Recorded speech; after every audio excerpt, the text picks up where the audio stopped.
Assalamualaikum warahmatullahi wabarakatuh. Alhamdulillahirabbil alamin wassalatu wassalamu ala asyrofil anbiya'i wal mursalin wa ala alihi washabihi wa sallam ajmain. Rabbi shrah li sadri wa yassir li amri wahlul 'uqdatam min lisani yafqahu qawli. Amma ba'du. Yang saya cintai dan saya muliakan Bapak Ustadz Imam Suhadan, jauh-jauh dari Kudus sini, Pak Wakil dan seluruh anggota, Bapak Ibu sekalian yang saya cintai dan saya banggakan. Alhamdulillah pagi ini kita diberi kesehatan dalam rangka untuk thalabul ilmi. Pak Ustadz, hukumnya wajib bagi umat Islam baik muslim maupun muslimat, karena kita harus selalu menuntut ilmu sampai dari lahir sampai ke liang lahat, tentunya supaya kita terhindar dari kebodohan ya. Karena kebodohan itu maksiat yang hakiki kan, maksiat yang hakiki, karena orang tua itu tidak tahu mana terang mana gelap. Jadi kita harus terus mengisi rohani kita, bagaimana kita, apa tujuan kita hidup di dunia ini. Sekarang ini adalah situasi pandemi, tentu kita lebih banyak berkorban, lebih banyak menolong masyarakat. Tentunya ini suatu amal yang luar biasa besar. Dalam sejarah dulu ya, tarik-tarik dulu, pelacur menolong anjing aja masuk surga, yang berdua di surga sana, apalagi yang tiap hari menolong masyarakat, menolong anak istri kita, ya, menolong sesama, menyelamatkan hidupnya, menjaga kesehatannya, menjaga keamanannya. Kakak cara ngambil ini ke samping kiri kanan. Amal yang kita menjadi bekal di akhir hayat kita, di akhirat nanti. Amin. Kita sebagai muslim tentu kita harus bangga ya, harus bangga dengan apa yang kita perbuat ya, bukan sombong ujub atau ria, tapi bangga ya, bangga karena kita bisa melakukan itu di saat orang lain mungkin tidak melakukannya ya. Kita diberi kesehatan, kita diberi kemampuan, badan yang kuat, rezeki yang luar biasa, tentu harus kita selalu syukuri ya. Syukur ini adalah hal yang paling pokok yang diajarkan dalam Al-Quran ya. Bertakwalah supaya kamu bersyukur. Artinya ini ayatnya sangat ekstrim. Orang takwa itu supaya bersyukur ya. Karena lain syakartum ya, lain sedanakum, artinya kalau kamu bersyukur akan ditambah nikmatnya. Begitu juga sebaliknya, lain kafartum, nah ada jelasan artinya kalau kita kufur nikmat, siksa Allah sangatlah pedih. Nah ini tentu ada kaitannya betul. Tiap hari kita bekerja, mungkin suatu saat kita capek, bosan, ya kan? Ngeluh. Nah ini rawan, orang ngeluh itu rawan, sangat rawan. Hati-hati. Karena syukur itu harus selalu ikhlas, syukur itu harus selalu dilatih dan bisa dilatih. Kalau suka ngeluh, merasa capek, bisa yang lain kok enggak, ya saya capek siapa ini. Nah ini kalau orang pintar nggak bodoh, harusnya capek, dia harusnya selalu bersyukur karena saya banyak yang berbuat. Mereka tidur-tiduran aja, kita sudah berbuat banyak. Itu artinya bodoh itu ya maksiat itu. Kalau kita pintar, kita bisa kita misalnya beramal lebih banyak. Nah misalnya yang lain itu nggak mau beramal tuh, itu iri ya. Iri sesuatu yang baik itu harus itu. Kalau iri sama orang yang berbuat baik ya. Kalau yang berbuat jelek itu tidak boleh. Jadi kita harus isi iman, isi hati kita dengan sebaik-baiknya. Terus kita selalu sabar ya. Sabar itu tidak ada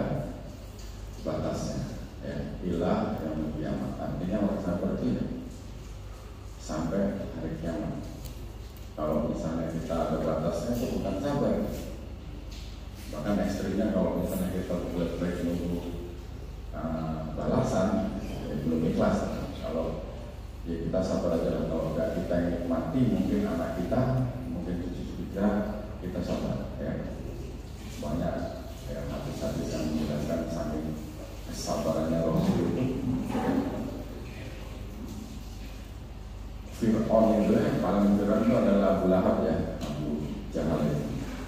Karena beliau sabar nunggu sampai anaknya pun ada yang akhirnya Islam ya, masuk Islam. Iklimah kalau salah. Artinya walaupun dari orang yang sejak itu sekelas Fir'aun, tetap keluar dia anaknya mesti taubat dan menyatakan bahwa Islam. Tentu kesabaran yang harus kita latih.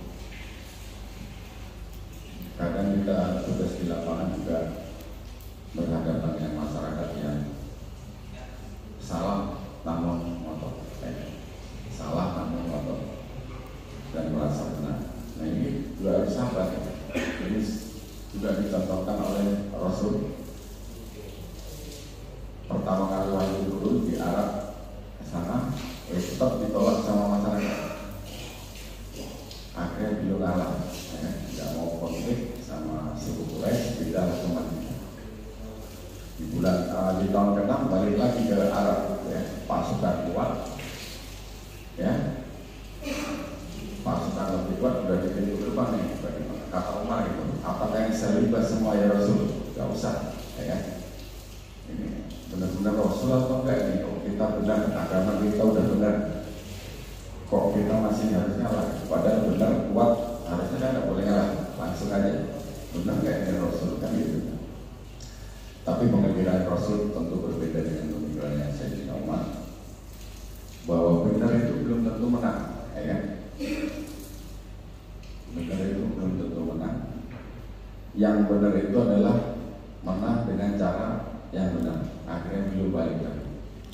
Nanti di tahun ke-8 baru balik lagi ke Arab, masuk tanpa ada perang, tanpa ada konfrontasi, sehingga tidak menimbulkan korban. Jadi kalau dihubungkan dengan tugas kita sehari-hari di lapangan, walaupun kita benar kekuatan besar sesuai dengan aturan, namun kalau misalnya kita harus menyakiti masyarakat dan lain sebagainya, tentunya tidak pas, ya, tidak benar. Pemalasan itu bukan.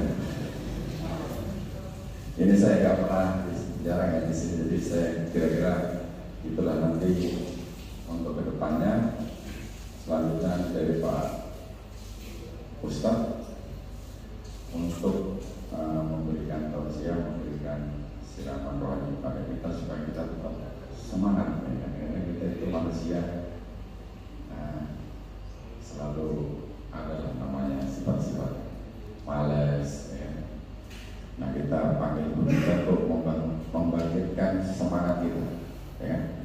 Bagaimana jalan menuju Allah itu, bagaimana kita bisa giat, ya, mengejar dunia dan akhirat sehingga nanti bermanfaat hidup kita bagi orang lain. Saya kira itu aja Pak pembukaan dan saya selanjutnya saya serahkan untuk Pak Ustadz Robbana dalam wabillahi taufiq wal hidayah. Wassalamualaikum warahmatullahi wabarakatuh.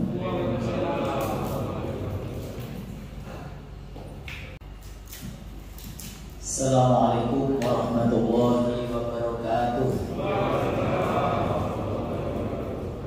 Bismillahirrahmanirrahim. Alhamdulillahilladzi arsyadana ala ta'atihi wa zajarana an maksiyatihi. Asyhadu an la ilaha illallah i'tirafan biwahdaniyatihi wa asyhadu anna Muhammadar Rasulullah i'tirafan binubuwwatihi. Wassalatu wassalamu ala man arsalahu Allahu li irsadil ibad wa ala alihi wa sahbihi al-muhtadina ila sabili rasyad amma ba'd.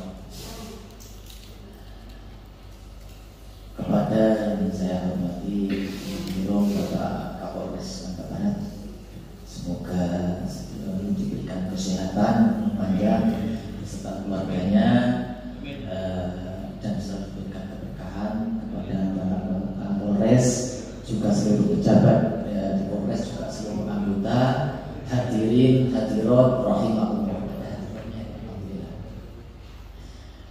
Marilah kita selalu bersyukur kepada Allah Subhanahu wa taala karena pada saat ini kita semua ditakdirkan bisa bersama-sama ngaji bersama. Ini bukan tausiah, ngaji bersama dalam keadaan sehat walafiat biqaulina alhamdulillah.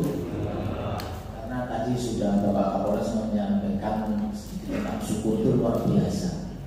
Bahkan saya itu kalau menerangkan syukur itu selalu ingat ada hadis qudsi. Hadis qudsi itu adalah firman Allah yang tidak termaktub di dalam Al-Quran. Itu agak ekstrim. Jadi man lam yaskur ala mu'amali wa lam yasbir ala balai falyatul robban siwai falyatus minal arti. Barang siapa yang tidak mau bersyukur atas nikmat-nikmatku dan tidak mau sabar atas bencana dan cobaan, ada corona marah, maka carilah Tuhan selain aku, keluar dari bumiku. Ini kalau bisa diusir sama Allah mau kemana coba? Mau ke lubang semut di buminya Allah. Mau lari kemana coba? Ini sampai. Makanya di dalam Al-Quran kalau kita baca setiap ada ya Bani Israil itu ayat 43, 47 dan ulang lagi itu isinya kita sudah bersyukur. Karena syukur inilah yang menjadikan kita orang bahagia itu standarnya itu ya syukur. Sebab banyaknya harta itu belum tentu cukup, sedikitnya harta belum tentu kurang. Nilainya itu dari syukur kita. Semoga Allah menjadikan kita sebagai orang-orang yang bersyukur. Amin Allahumma. Sholawat masalah semoga tetap terlimpah curahkan kepada junjungan kita Nabi Muhammad SAW. Dan semoga kita termasuk orang-orang yang dibanggakan Nabi. Kita orang Indonesia ini orang yang dibanggakan Nabi. Kenapa? Kalau 14 abad yang lalu itu para sahabat iman kepada Nabi itu karena memang benar-benar bersama Nabi. Tapi kita sudah 14 abad lebih, kita tidak pernah melihat Nabi, tapi kita beriman kepada Nabi. Ini sangat menggembirakan Nabi. Makanya pada kesempatan ini saya ngajak seluruh yang hadir dan keluarganya, saya ajak bareng-bareng masuk surga. Sekarang ini karena banyak yang ekstrim, dikit-dikit neraka, dikit-dikit bid'ah, musyrik, kafir dan segala macam. Yang lucu lagi, orang baca la ilaha illallah Muhammadur Rasulullah itu kan bisa merubah status. Orang kafir saja 70 tahun kafir, baca la ilaha illallah Muhammadur Rasulullah jadi muslim. Nah ini orang Islam baca la ilaha illallah Muhammadur Rasulullah gara-gara hanya di fahalanya disampaikan orang yang meninggal saja jadi kafir. Ini kan lucu sekali. Jadi banyak yang ekstrim. Padahal ya kalau kita mau masuk surga itu sangat, umatnya Nabi Muhammad itu sangat gampang dan mudah sekali. Sangat gampang dan mudah sekali. Kenapa? Karena ya diantaranya itu sampai saya itu bikinkan lagu ke anak-anak itu untuk sholawatan.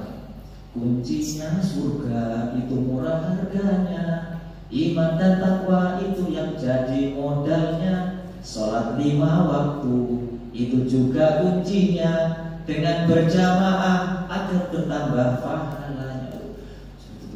Jadi banyak sekali kalau mau masuk surga. Kadang-kadang dikit-dikit neraka, seolah-olah surga ini sudah dikapling oleh mereka yang agak ekstrim ini. Padahal surga itu sudah dijanjikan oleh Allah, wasari'u ila maghfiratin min rabbikum wa jannatin 'arduha samawati wal ardh uiddat lil muttaqin. Bersegeralah menuju ampunan Tuhan. Bersegeralah masuk surga yang luasnya surga itu seluas langit dan bumi. Langit 7, bumi 7 itu luasnya surga. Dan sekarang di bumi saja ini cuma berapa miliar manusia. Itu pun semuanya dapat tempat minimal 2 meter persegi untuk kuburannya. Ada yang 3.000 hektar, ada yang sampai berapa ratusan ribu hektar itu bagian. Nah ini surga yang sebegitu luas sudah dikapling-kapling oleh mereka. Ini yang harus kita untuk mengembangkan semangat kita sebagai Polri. Kenapa? Karena jalan masuk surga itu gampang sekali. Yang susah itu apa? Yang susah itu status kehambaan kita diakui dan disahkan oleh Allah. Karena ya ayat Tuhan nafsul mutmainnah irji'i ila rabbiki radiyatan mardiyah fadkhuli fi ibadi wadkhuli jannati. Pertama itu fadkhuli fi ibadi. Kamu harus masuk sebagai status hambaku dulu, baru wadkhuli jannati, baru masuk surga. Inilah pentingnya ngaji. Ngaji itu apa? Ngaji itu ngatur jiwa. Ya, ngaji itu ngatur jiwa. Kalau Sunan Kalijogo itu apa?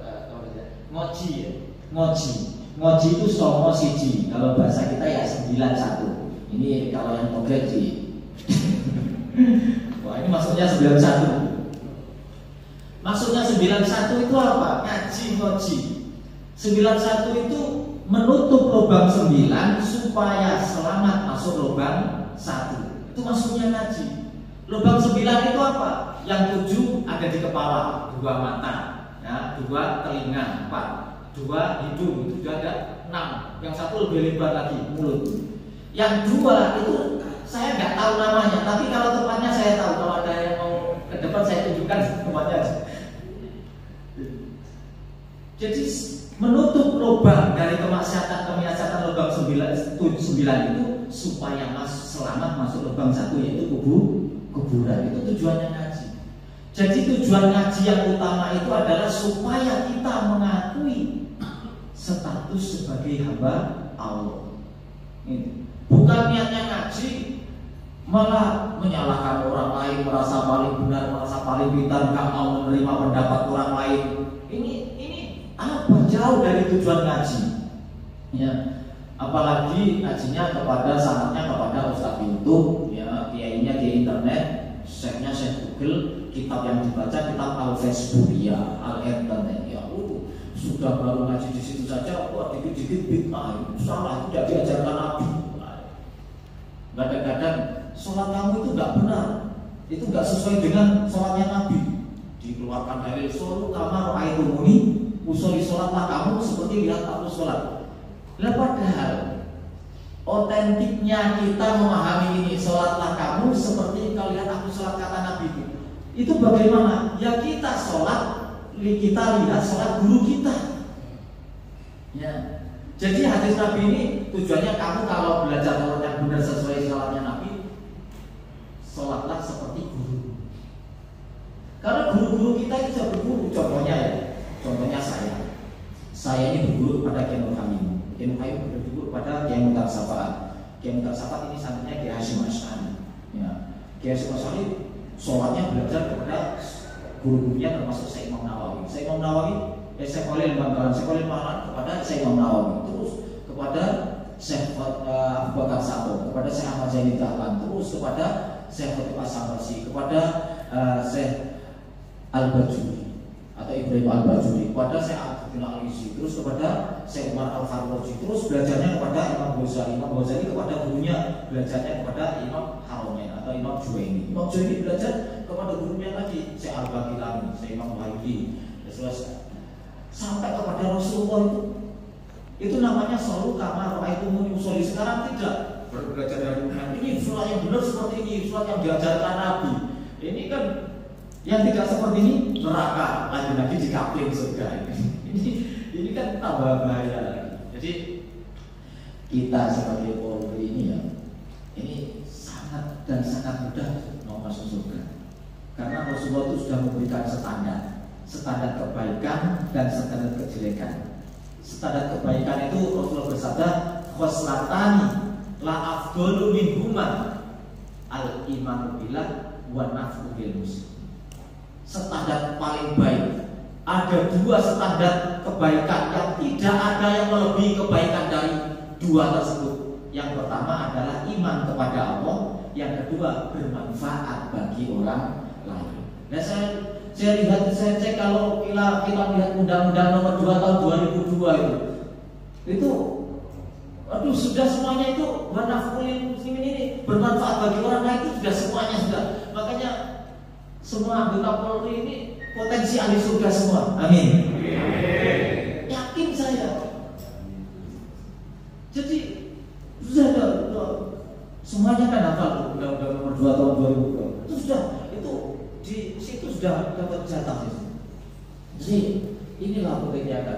Jadi kalau yang standar terjelek, ya khoslatani ahbatsu minhuma, ya asyirku billah wa dzalil muslim. Ada dua perkara ini standar paling jelek, tidak ada yang melebihi kejelekannya dari dua tersebut. Yang pertama apa? Menyekutukan Allah. Yang kedua yaitu berbuat madharat, bahaya kepada orang lain. Ini orang nggak pakai masker dibiarin saja. Ini sama dengan membuat madharat. Kadang-kadang sekarang ini repot ya. Padahal kita pakai masker, kita vaksin. Ini adalah implementasi dari atiullaha wa atiu rasulah wa ulil amri minkum. Ini. Nah, kalau mereka yang menolak berarti itu ketaatannya kepada Allah perlu dipertanyakan. Makanya tadi Pak Kapolres kalau disebutnya ada alhamdulillah agak aman standarnya vaksin. Banyak orang-orang yang standar ketakwaannya itu perlu dipertanyakan. Ngaku takwa tapi tidak sesuai dengan koridor takwa. Mereka atiullah wa ati rasulnya itu terlalu, tapi wa ulil amrinya tidak mau. Padahal ini kalau kita pelajari ayat ini atiullah sendiri, kata-kata atiunya taatlah kepada Allah. Yang kedua ati rasulullah wa ulil amri wa atof. Ini sejajar disejarkan antara taat kepada Nabi dan kepada pemerintah, ini disejarkan. Bahkan di dalam kitab Risalatul Mu'awanah, di dalam kitab karyanya Syekh Imam Nawawi, itu walaupun pemerintah itu walau fajirun di situ, walaupun pemerintahnya itu fajir, atau fajir itu bacanya durhaka, itu masih kita harus tetap mentaati pemerintah itu. Jadi sampai sebegitunya. Makanya maksudnya dalam tanda kutip harus nanti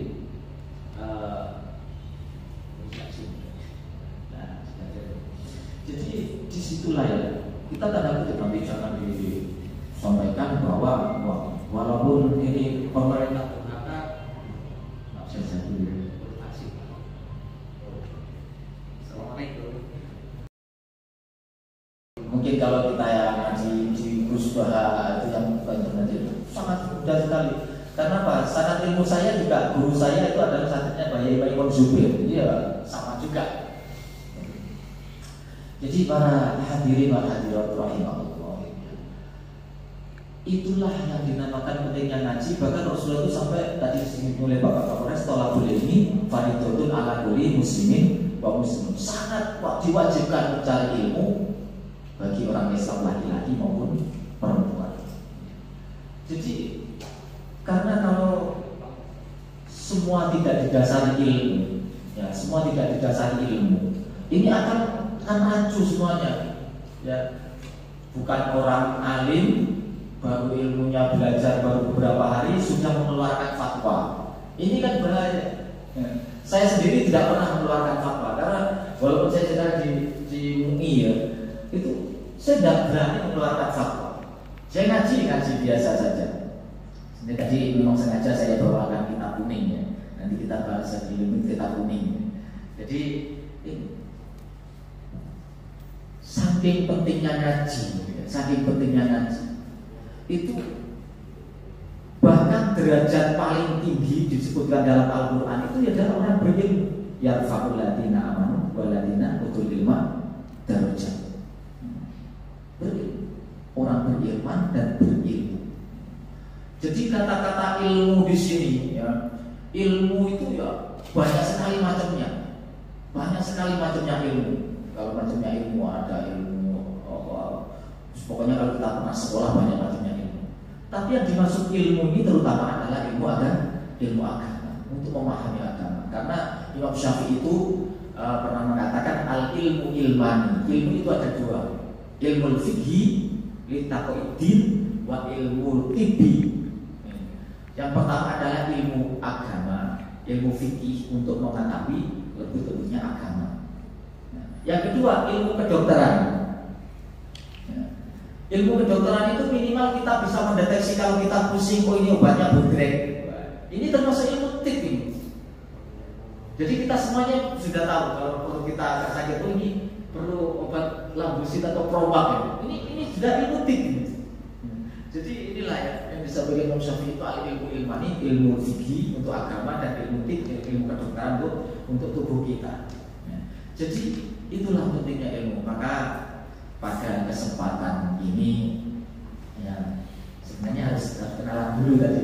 Banyak yang tadi sebelum saya mulai di kitab kuning ya kita ngaji bersama karena saya ke Pak kita ngaji bersama saja, kita nggak bukan ceramah itu, kita ngaji bersama ya.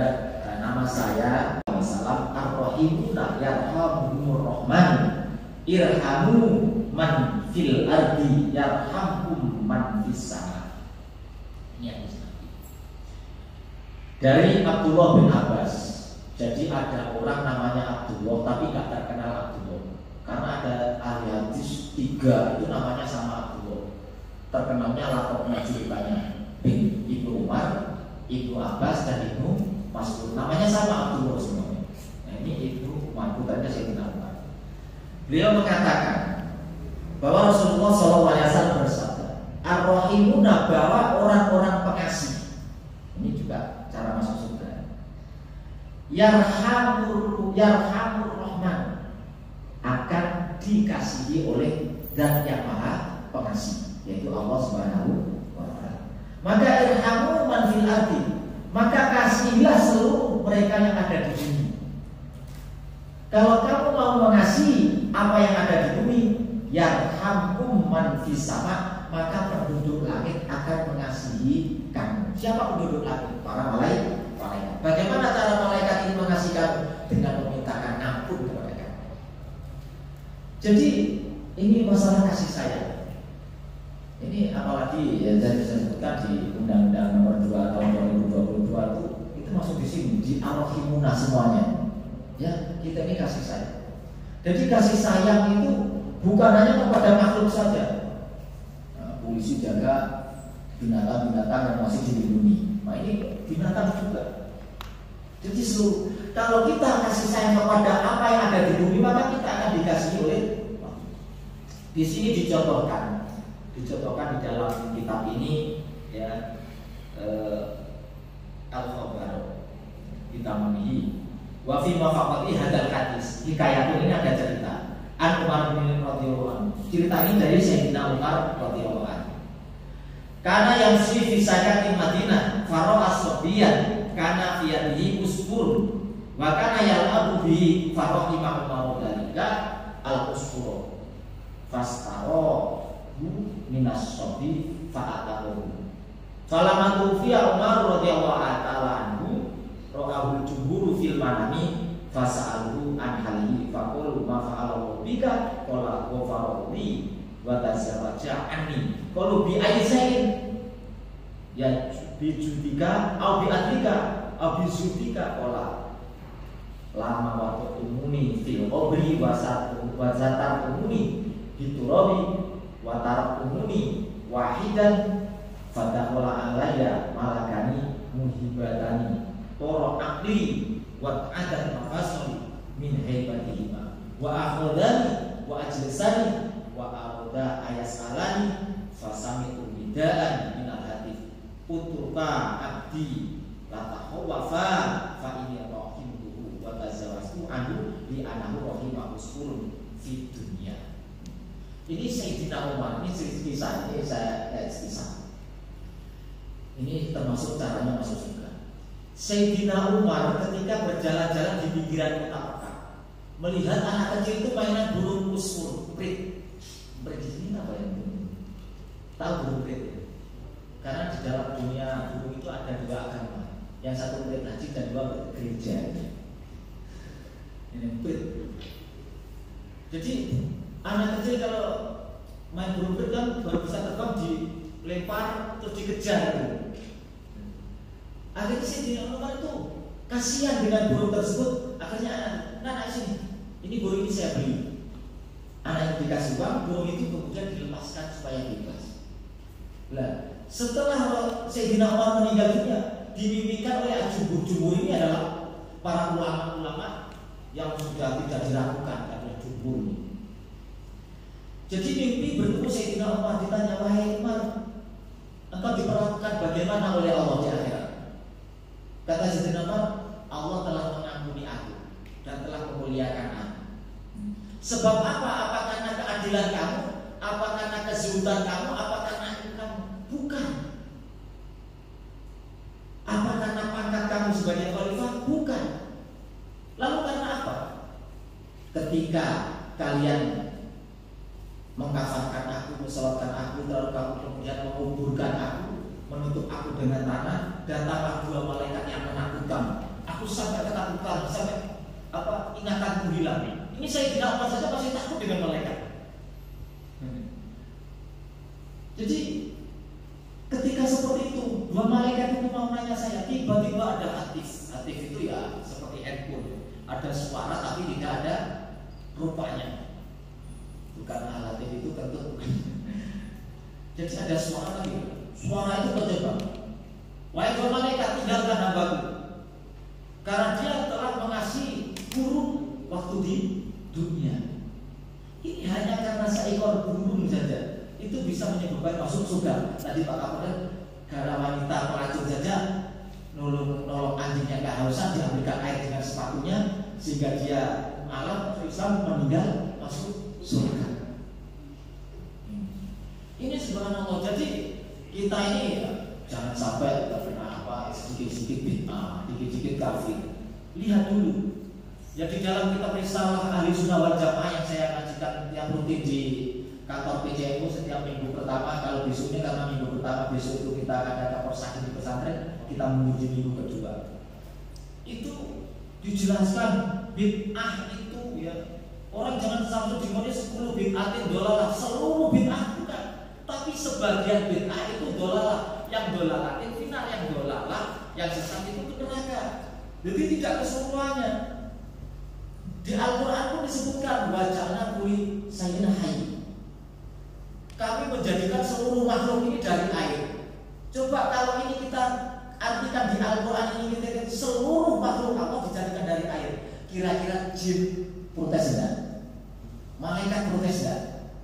Pasti protes karena mereka tidak dari air. Maka di dalam ayat ini diartikan sebagian makhluk Allah itu dijadikan dari air. Sama dengan hadis Nabi kulo bid'atin dolalah. Sebagian bid'ah itu dolalah. Bid'ah itu ada yang wajib. Bid'ah itu ada yang wajib. Bid'ah tapi wajib. Contohnya apa? Contohnya kita belajar nahwu sorof untuk mempelajari apa? Al-Quran, untuk mempelajari hadis Nabi karena harus dengan nahwu dan sorof. Sorof itu apa? Yang tadi amsilah tasfiah. Kalau zaman dulu saya fa'ala yaf'ulu fa'alan wa maf'alan wa fa'ilun wa daga maf'ul ufula af'ul maf'alun maf'alun maf'alun. Kalau sekarang sampai sekarang tidak seperti itu Pak Oleh. Fa'ala yaf'ulu fa'alan, Pak Ustaz kepala ngilu banyak apa? Ini untuk apa? Untuk mempelajari. Tadi belajar kitab kuning seperti ini, kita google gak ada harokatnya. Dibaca harokat dengan yang pas seperti itu.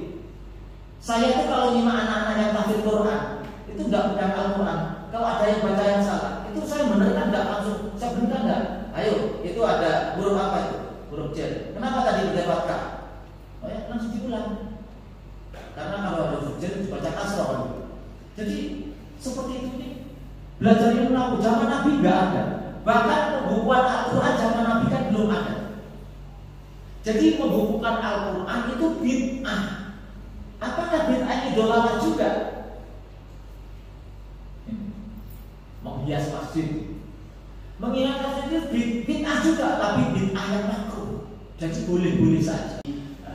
Dan kita silahkan ya belajar agama lewat internet ataupun, tapi harus kita gurukan, kita bandingkan.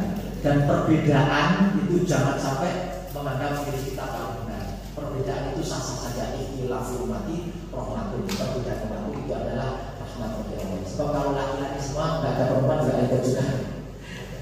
Jadi ini perbedaan ini sangat penting sekali dan jangan menjadi perpecahan. Perbedaan ini justru bikin karena sambal itu bisa enak karena ada perbedaan di situ. Jadi semoga ini bermanfaat. Apabila ada kurang lebihnya saya mohon maaf yang sebesar-besarnya dan terima kasih.